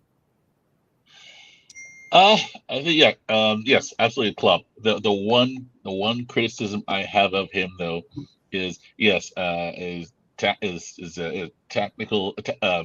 sound, tactical, and the cohesion and man management. The problem with me is he does not have a killer instinct. I say when you have an opponent down, deliver the death blow, put them away for the game, put them away, and that is the one thing that Guardiola does have over him. That's it. But if you're saying pound for pound, open checkbook between the two, my money's on Klopp. He's never managed without money, has he, Guardiola? He has all the money in Bayern. Oh yeah. Nobody can compete with Bayern in Germany. I mean, Klopp managed to get Dortmund 2 titles, didn't he? Yeah. Well, that's what I said. Put Guardiola, say Brentford or someone like that, or Brighton, and see what he does there. Well, do you know what I've said? And I've said this to you as well, Brian, a while back. I'm going back a couple of years or whatever. Yeah. I said, would Pep, if he'd come in for Liverpool at the time Klopp had come in, would he have done what Klopp had done? That's the way I measure it. No. There you go. Only if Klopp himself didn't come and go to Man City, so it was the other way around. As long as Klopp wasn't here at all, and maybe Pep came in where Klopp came in, he could have got something going, Guardiola at Anfield. But he wouldn't have liked it because he'd have known he couldn't have the players he wanted, you know what I mean? What I'm saying. This is the player he wants, and he'd be like, well, it costs too much money. How about this guy? That's what I'm saying, Lee. That's the way I measure him. I don't think, like Brian, I don't think that he would have achieved what Klopp had achieved with what Klopp had and what Klopp had to bring in. I think Klopp brings in the players that suits Liverpool rather than the players that cost millions and millions for Manchester City. It's a bottomless pit, isn't it? So we can bring anybody in. He can bring anybody in. If Klopp had the money, We would have had now Andre playing right now at number 6. We would have had him playing. Oh, yeah, Bellingham too. And Bellingham, yeah. I mean, Yeah. We would have had them. Yeah, we would have done. But, you know, he hasn't got the money. No. And he's very shrewd in his buys. Yeah. And he's very shrewd. Who knew about Szoboszlai? Yeah. Brian, did you know? Never saw that coming. We knew about him, didn't we? We'd seen him and everything. I'd seen him playing for Hungary and Jordan, but I never thought about him playing for us. You know what I mean? I never thought about him as a signing for us because nobody had ever mentioned him. No one. I mean, look at Gravenberch. Klopp's last signing was Gravenberch for 34 million when Lavia was 50 million. Or 55. I think it went up to 55, didn't it? Or something silly. Yeah. But, you know, come on. Just take a look at that. There's the evidence for you there. He knows what he's doing in the transfer market. But I just wish he had a little bit more money. Just right.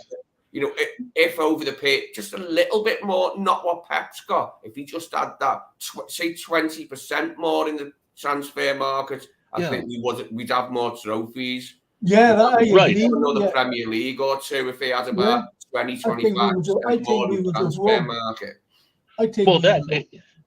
Go on. Well, it's like that in execution, yes. I mean, okay, you identify the target, you go and get them in time for camp. Yeah, it would be a big difference because it seems to be with our club. Yeah, well, we have to go 3-4 times to go get a player, and it's incremental. Like, guys, just get the business done, get them in early, get them in Klopp's hands, so we can get a jump start on the season. And then it seems to linger on 2-3 matches into the season. Oh, okay, here's a move. Like, okay, so you've now lost 5 matches with that without that player because it takes time for them to adjust to the system. Get them early in camp, and they might be ready day 1. I don't know. It's just little things like that. We've never said, we want to see an arms race or see them spend like Bowley or spend like whomever, United or City. Just take care of the business. You identify the player, get him in, and get him quickly. And that's it. I remember saying to you, Brian, a couple of years ago, we're going to buy this Shumani. Remember that? Yes. And we were getting him. But apparently, we had no money to get him. And that's why he went to Real Madrid. It's as simple as that. He just went to Real. Because there's no money for him. And that's right. How much did they pay for him, Frank? Real Madrid? Was it like 90 million or something? Yeah. I thought it was 70. 75. Yeah. Oh, for Bellingham or for Chouameni? Chouameni, how much? Yeah. It's like 76, 78 million for him. Okay. Well, you know, I'd do it. No money.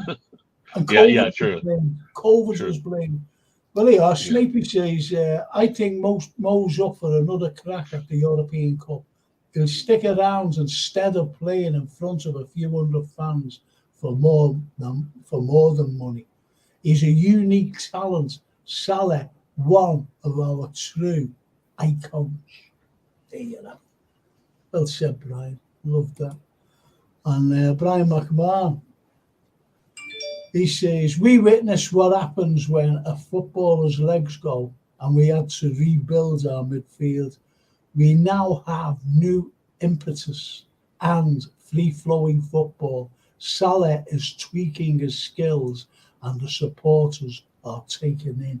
And that is a fantastic comment, I reckon. What do you think about that comment? Brian, what did you think about that comment? Oh, it's fire. Yeah, facts. Absolutely.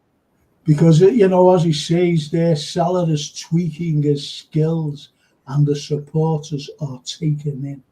We know what he can do. We know he's becoming a better player all round. That's what I'm saying.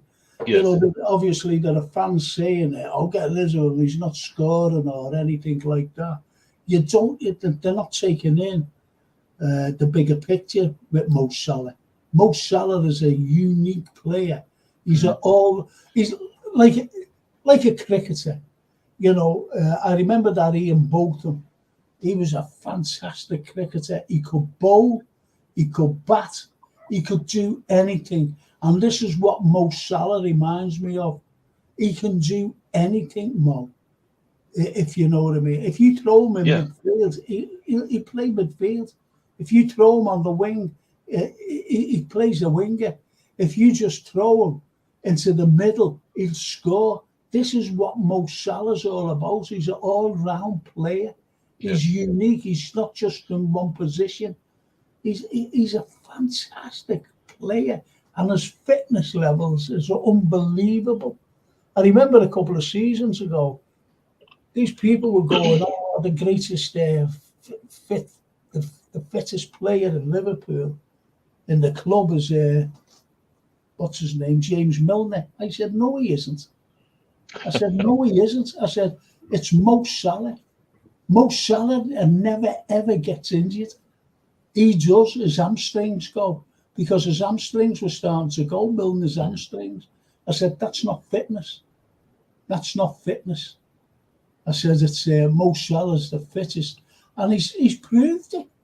He never misses a bloody game, if you know what I mean. Never misses a game. No. Anyway, Frank didn't want to show his pill on air because it was the same colour of the top of his shirt. You know, those little behave yourself, red bear.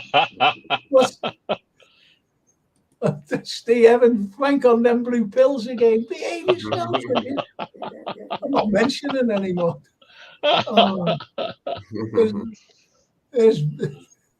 Are they gold, Frank? Little blue pills? Hi, Marios. Marios, hello. It's a shame. Lovely lads, just finished work and I'm on my way home. Sorry didn't make it for tonight. See you on Tuesday for the full show. You'll never walk alone, mate. Isn't that lovely? Great fella, Marios. He's very knowledgeable as well. And Brian, lad, missed you. So nice seeing you back on the pod. Oh, cheers. Thank you, Marios. Thank you. It's Isn't that lovely? Back. Isn't that lovely? Because where are you in America, Brian? Whereabouts are you? Seattle? I'm in Seattle. Well, right now I'm in London, but I'm normally in Seattle. In London. Yeah. See, that's our Brian. He's a globetrotter. Right. He's a globalist. I don't like globalists. He's an oligarch. To be honest, I wish I'd have travelled more myself. Like, I'd like to see that part. I'd like to see the natural part of Washington and Oregon. Like, I mean, I doubt I'd see Sasquatch, but that's what I'd like to see. You know, the natural part, the forest. Sure. It looks beautiful on the TV, on the telly.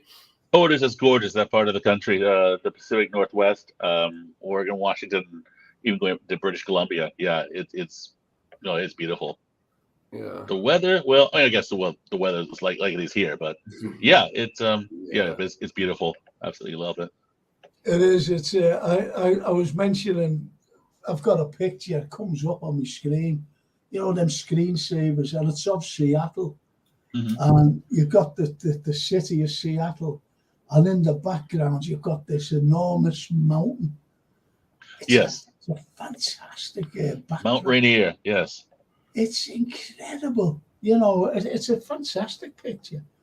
But it just comes up on my feeds, you know. And anyway, my first game at Anfield was April 1973, says Brian McMahon. Leeds 2-0, Keegan and Cormac. Leeds had an absolutely brilliant team with Giles, Bremner, Clark, Hunter, Reaney, Lorimer, etc. I will never forget that night. The great one. Let me just go through these, please. Oh, look at that, Ian. He's going to come on, Ian, at some time. He said, "I've got to get on." Yeah. Now, Golder, he's lovely, you know. He's a lovely fella. And he works dead hard and he cares for people. He's a carer and, you know, he works very hard. And because he came up to see me, he said, "Good evening, all, just finished work. This is what he's all about." He's just, Anyway, Soulboy Brown. That's why Klopp chose Liverpool. He wanted to build us. He turned down Man U, where he could spend. That's a very good thing. Didn't he say Man United seemed like Disneyland or something? Yeah. That was his quote. Yeah. Stephen Snape says Klopp's motivational skills are a reflection of what he represents as a human being. That's a crack of that. A socialist where the benefit of the collective is all-consuming passion. That's where he usurps Guardiola. Usurps Guardiola. Yeah. The only time I ever talk about usurping is about the Roman emperors, when they usurped the Yeah. Wow. Okay. Any position of power can be usurped, can't it? Like so. Yeah. Douglas James says the problem we all know is down to FSG. Now I'm going to come to you, Brian, on this, and you, Lee. I want your opinions. The problem we all know is down to FSG when it comes to the running of the club to move forward. We have to, as a fan base, ask FSG to sell us. They have done all they can. FSG out today. You never walk alone, and that was a straightforward. He's just come out and said it as Douglas James, and I'll go on. Just stare me on about this, because my first game was at Anfield, 1977 versus Coventry, League Cup 2-2 draw. Right, I'm going to tell you when my first game was, but I want. Steve Evans, he's with Douglas James on this, 100% about he just wants them to sell up and go because they've done it. We would have won more trophies. I said that. Lee said that. You've said that as well, Brian, in the past. We would have won more if he would have had, the money to buy when we need it. It's not money to buy willy-nilly. It's a money to buy when we need it to buy. I don't think we've ever asked for much as Liverpool fans, Frank. I don't think we've ever asked for much from FSG, have we? We've never demanded that they pay exorbitant fees for players, like ridiculous fees. The only time we spent big is when we got 150 million for Coutinho. Apart from that, our spending's been quite... it's down there with mid-table clubs, isn't it? It's down there with a lot of mid-table clubs. Our net spend since Klopp took over, it's a lot less than all the other top clubs. A lot less. Oh, exactly. Yeah. One thing I am looking forward to is what happens to Chelsea if they don't qualify for Europe again, because I'll be interested to see what they spend in January and next summer if they're not in Europe. Because they spent a bloody fortune this summer considering they're not in Europe. Fire sale, you think? Hopefully. Yeah. Well, can they, with those 9-year contracts, can they unload those? It won't be easy. It's going to be very hard for Chelsea. It really is going to be very, very hard because they've got all these players under these mad contracts.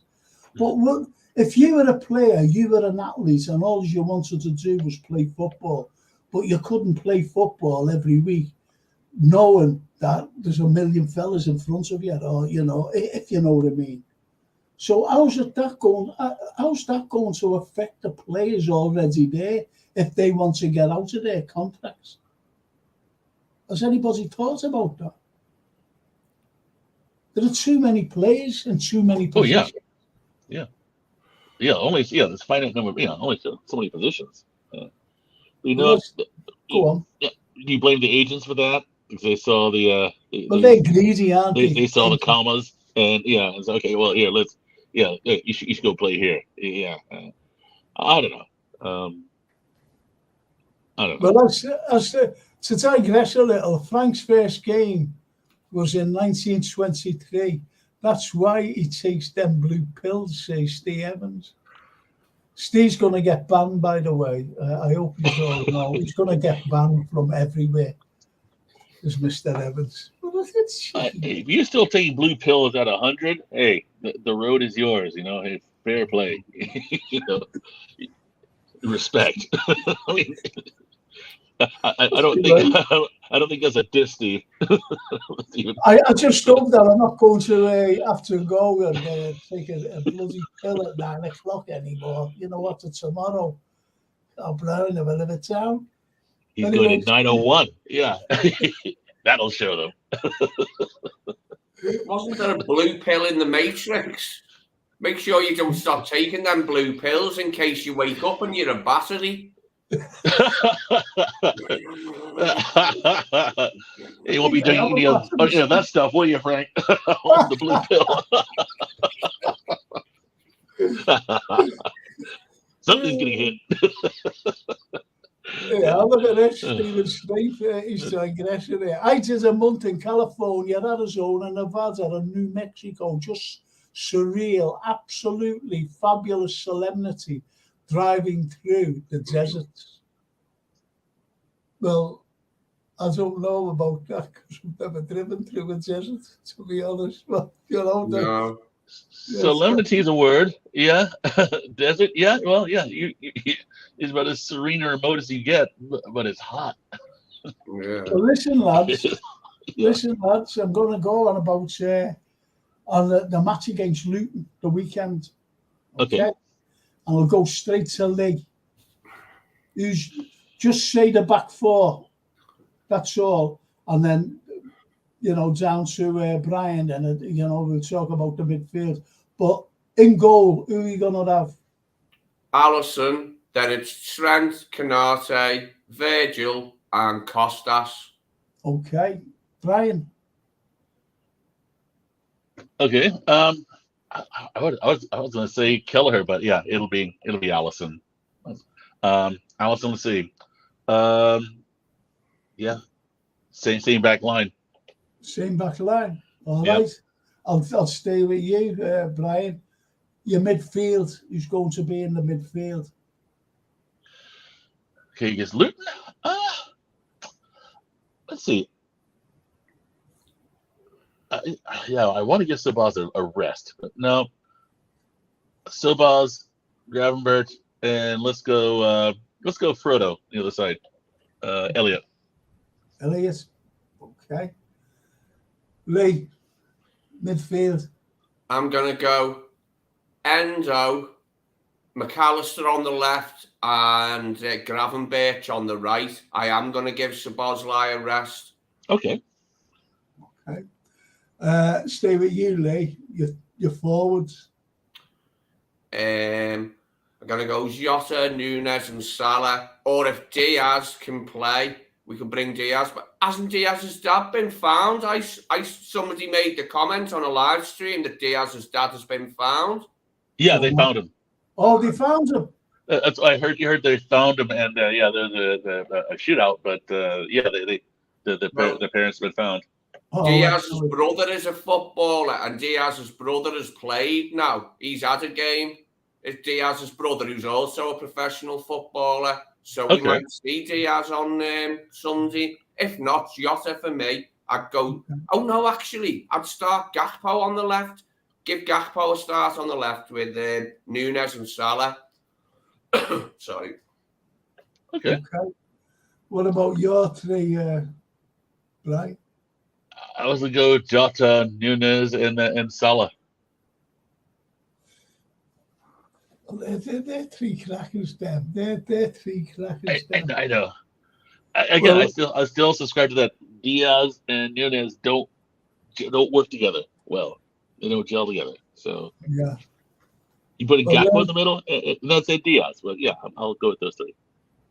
Isn't this the beauty of it? We've just mentioned about the midfield, and you have to think. You have to think who you want in midfield. We didn't have a choice last season. Yeah, we had no choices. We couldn't say, well, I'll put it. We were very lethargic by picking our midfield last season, but this season there's excitement. in picking your midfield, and that's the beauty of it. Even the forwards, you know, think about it. Just think about that for a minute. Steve Evans says 8-0 Sunday, 8-0. Okay. You know, why not? Why not? Lee, what's your prediction? I'd like all the lads on here, whoever's listening in now, your prediction for the game against Luton. So what's your prediction, Lee? I'll go 3-0. Nobody's battered Luton yet. I mean, Spurs only just scraped a 1-0 win at Luton. Nobody's battered them yet. So I'm going to go 3-0. Okay. All right. What about you, Bri? I'll go. You're right. No one has battered them. I mean, I'll go 3-1. 3-1. 3-1. So we're gonna leak another goal. Yeah. Okay. Stephen Snape, he goes for 3-0. He says another brilliant night, interacting with proper knowledgeable copites and unashamed pleasure rattling with you all. Klopp, who played the catering staff, and will still batter the Hatters 3-0.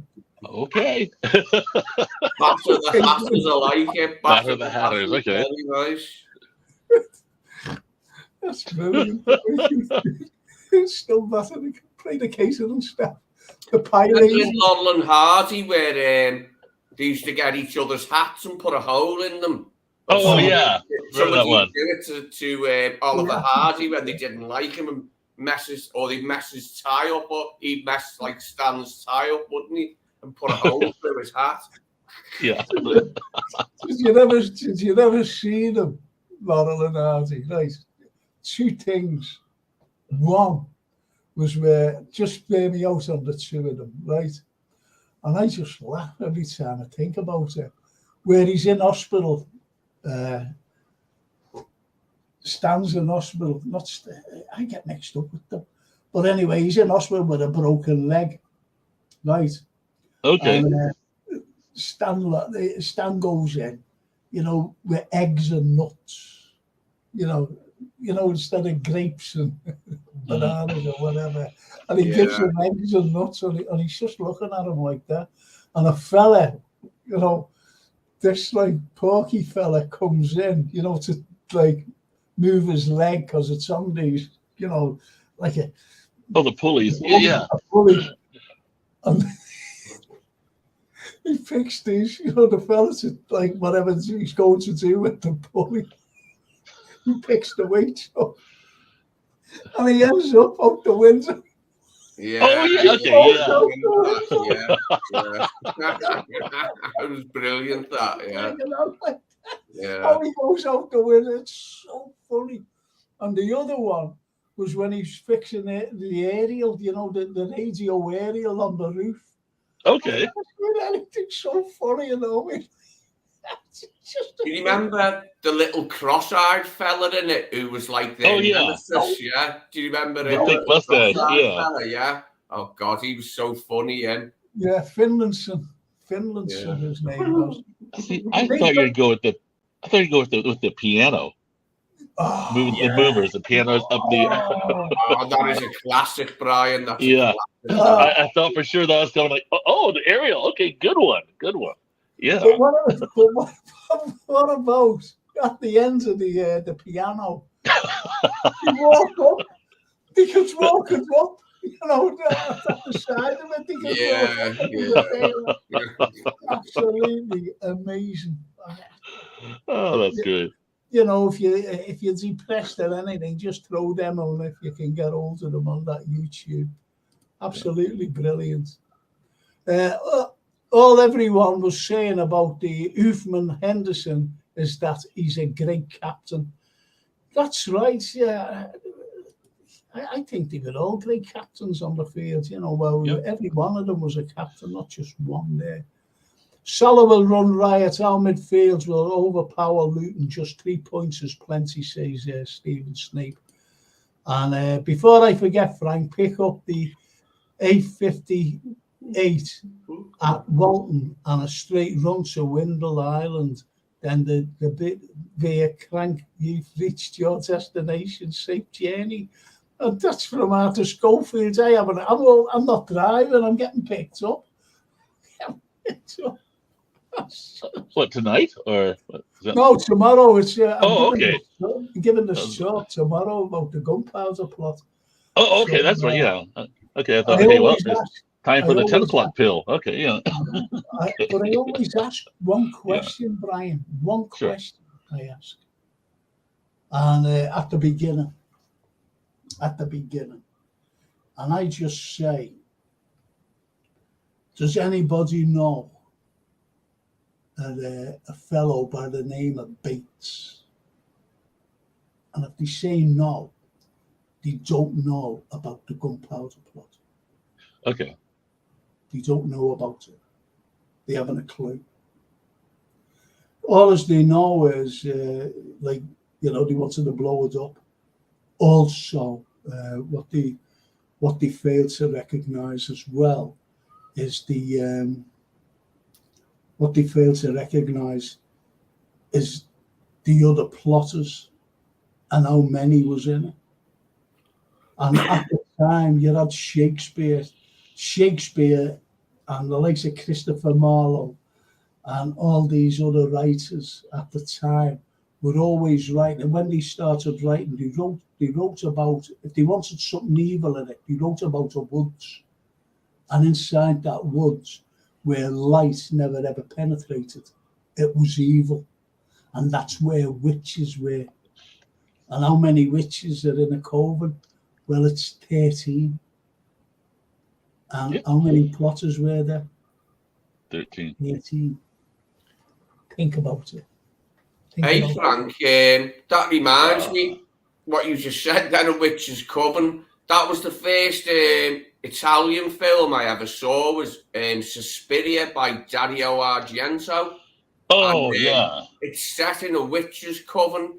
It's a ballet school, right? But it's run by a coven of witches. It's quite gory and weird. And that's what got me into Italian films. There was some lad in you. He'd been like privately educated and been to university and all that jazz. Mm-hmm. And he showed me a few of his films, and I just got into. That's what got me into Italian films. Was Dario Argento, horror. Yeah, he was the master of horror. Argento. Brian says, great show, Frank and Lee and Brian. God bless. Isn't that lovely? Cheers, Brian. Cheers, Brian. Yes, cheers. All right, lads. Sorry I missed your son at the Golfing Academy. What a goal from Captain Chaos. Yes, Brian. And Steve Evans, my team Sunday, Alicia Scott, Chris Lawler, Ron Yeats, Alan Hansen, Alec Lindsay, Steve Highway, Terry Mack, Jan Mulby, Johnny Barnes, Ian Rush, and King Kenny. Nice one. Nunes Attrick incoming, plus Salah goal, 4-0 for the Red Seas. And again, another fire show, Frankie Boy, Lee and Brian. Isn't that lovely? Great show again, Frank, says Charlie Wood. Thank you so much for I thought it was Brian say here. Frank, get 2 candles and light them, put them on your mantelpiece. Leave all doors open, and the souls of your loved ones shall pass through your house tonight. An old Irish tradition. Oh, God. I don't like anything like that. I have some candles, I might do it, but I haven't got any candles, Brian. I don't know. If I had candles, I'll burn the bloody house down, mate.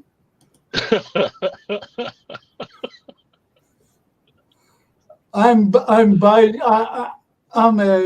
what that is. Saw the last half hour of the show, belter though. Nights all, say Steve Evans.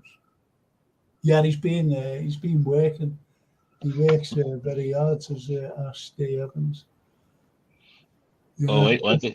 You don't have candles in your house because the spirits of loved ones may come back for your gold, right? Yeah. Now we segue back to. So like ghouls. But he was a ghost, wasn't he, in Pale Rider? Clint Eastwood Right, he was, ghost, yeah. wasn't He was, and in yeah. High Plains Drifter. He was the man. Yep. He was the marshal of Largo, wasn't he? And he whipped Yeah. him to death. They whipped him to death. Yeah. But he was a ghost.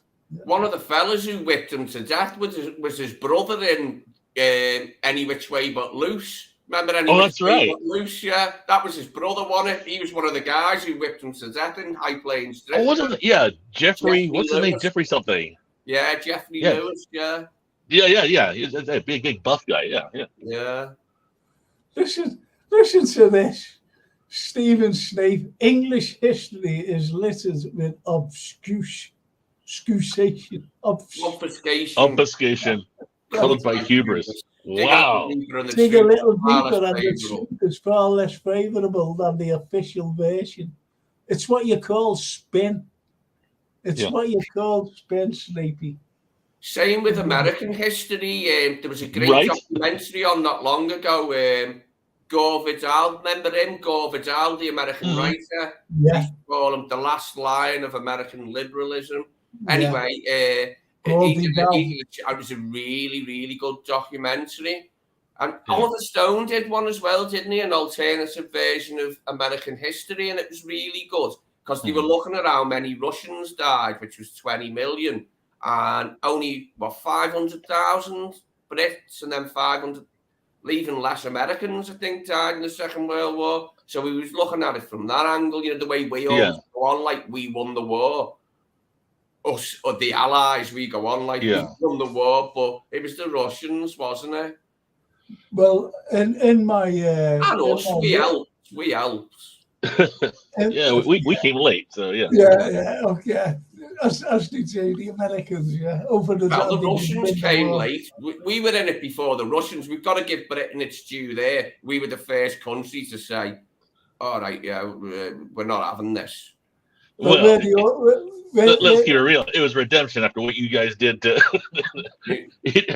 after what Chamberlain did in that negotiation. Well, anyway. Well, when you're talking to people and you're talking about the war and that, most of them, the majority of them say, them dirty Germans, they declared war on us. I say, no, they didn't. We declared war twice on Germany, the First and the Second World War. But I'm reading this. Where am I? I'm reading. Let's see. Richard Osman, yeah. Right. Okay. Now, this is the fourth one we've read. This was his latest one. But you know what? In this one, and as the last one, do you know he's having a popper all the time? Now, this is based down south, in a nice little leafy suburb called Cooper's Chase, where all these lovely people live. I'm talking about the elderly people. And do you know who's always having a popper? Liverpool. Scousers. He's having a popper. Who Richard Osman is? Yeah. Really? This fella goes in, this fella named John, into this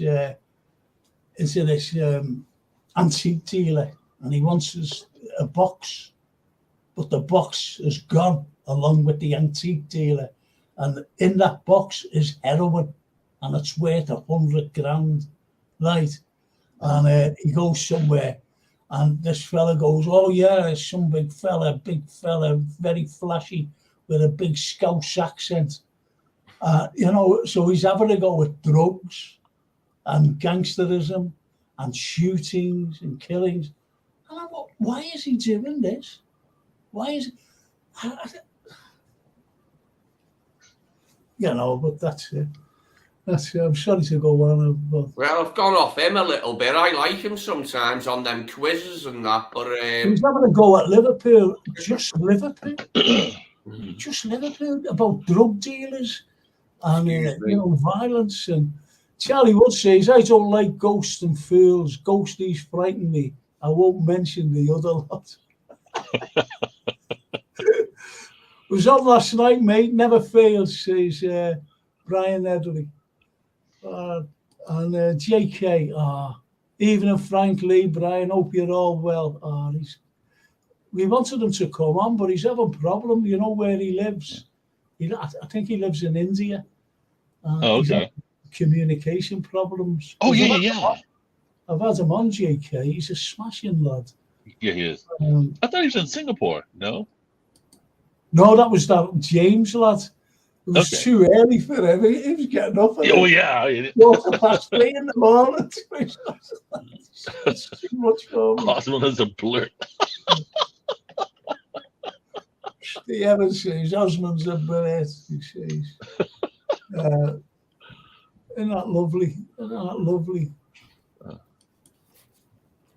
The criticism of Liverpool is nothing more than a regurgitated diatribe. It's totally unsubstantiated, says Stephen Snape. Well, you know what we were saying the other week, Frank, about in the book gangs of Liverpool, all the flack that's in that against Liverpool from the southern media. It's one of them things, isn't it, where people sometimes try and make you look like a bad person to excuse all the things they've done to you. And they try to make Liverpool fans look like bad people because of what they've done to us, what the authorities did to us at Hillsborough. And then they said, all right, what can we do? I know. We'll say that they urinated on the dead bodies and pickpocketed them, and we'll make them look really bad. And it worked because people still say that. Rival fans still say that crap now on YouTube, on comment sections about that, and blame us for it, saying we were drunk and all that. No one there was drunk, mate. No one was drunk. No. As JK Kismet says, nice little away win in the cup. Stormy weather and a thunderous goal by Darwin. Quansah smoothly getting on with his game. Learns a lot by watching Virgil van Dijk. And he's right there. He must have been. No one's mentioned that. It's only JK there. He's mentioned it, if you know what I mean, about learning from Van Dijk, and he must have been. We covered that earlier. Sorry? We covered that earlier. Yes, so you were taking his around 9 o'clock. He said, he must have been learning a lot of absolutely, yeah. And Arthur Schofield says, I don't know, no, but I heard somewhere that Adolf had a relative who lived in all places, Garston. He actually worked. Wasn't it, Frank? Yeah, he actually worked at the Adelphi. He worked on his name. I'll tell you what his name was. Wilhelm, his half brother, and he had a sister here also. That's where he went down to stay with his sister. And do you know what he couldn't get over? He gets off at Lime Street Station. And he when he goes out, now you've got St. George's Hall there. And just next to St. George's Hall, you had the fruit and veg market and the fish market. You had the docks. So you had the horse and carts and everything else, and even the motorised vehicles. And this is in 1920. And what he's seen, he couldn't believe it. He's seen these horse and carts and these motorised vehicles full of goods. He's seen fellas from the market coming up pulling barrows full of everything. You know, fruit and veg and everything, fish, you name it. Everything was being pulled by the lads with the carts. And he couldn't. And he said, it's awful. We're there. We're back in Germany. We've got nothing in the shops. And look at this. And he went down to the docks. He went on the overhead, actually. And he went from right from the Dingle right up to Seaford Sands, where it ended. And every dock was full of ships. Every dock bringing in goods and exporting goods. Every dock. And he couldn't believe it.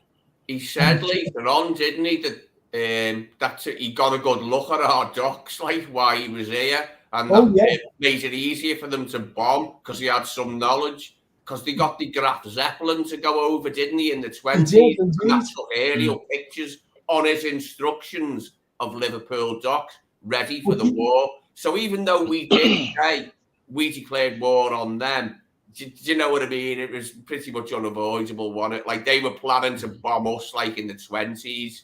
In the 20s, he got the Graf Zeppelin to take aerial pictures as it flew over Liverpool to go to America. Well, here's the thing. We're so lucky on the waterfront. I'm being honest here. So lucky. And you know, with the, I never call them the Graces, by the way. I don't like that because they're individual Edwardian buildings, the Liver, the Cunards, and the Port of Liverpool. Because I remember taking a few students of mine down. They were only young undergraduates. And I said, come on, I said, I'm going to show you. And I mentioned the buildings, and he said, where's that? And they only knew them as the Three Graces. Mm-hmm. So they're losing their identity. I don't like anything losing their identity. We're very privileged by keeping our identity, if you know what I mean, especially in this city. So anyway, I don't call them that. But here's my point. Hitler, he said, don't touch those three buildings that you see, because they had to come down, fly over and come down the Mersey and to go and bomb, certain places, because what they were after the northwestern approaches. That's what they wanted to bomb. That's just behind the town hall. You look, I've got pictures. You look from the Castle Street right down to South Castle Street. That's where it was heavily bombed. You were getting mixed up with either end, if you know what I mean, for the western approaches. But what he said to them, leave those three buildings alone. And he also, there was three chimneys known as the Three Ugly Sisters. And that was the power station. He said, leave them alone. Do you know why he said that? Any idea? Why do you think he said it? They were landmarks to get back home. And that's why we were very, very lucky. Yeah. Very, very lucky.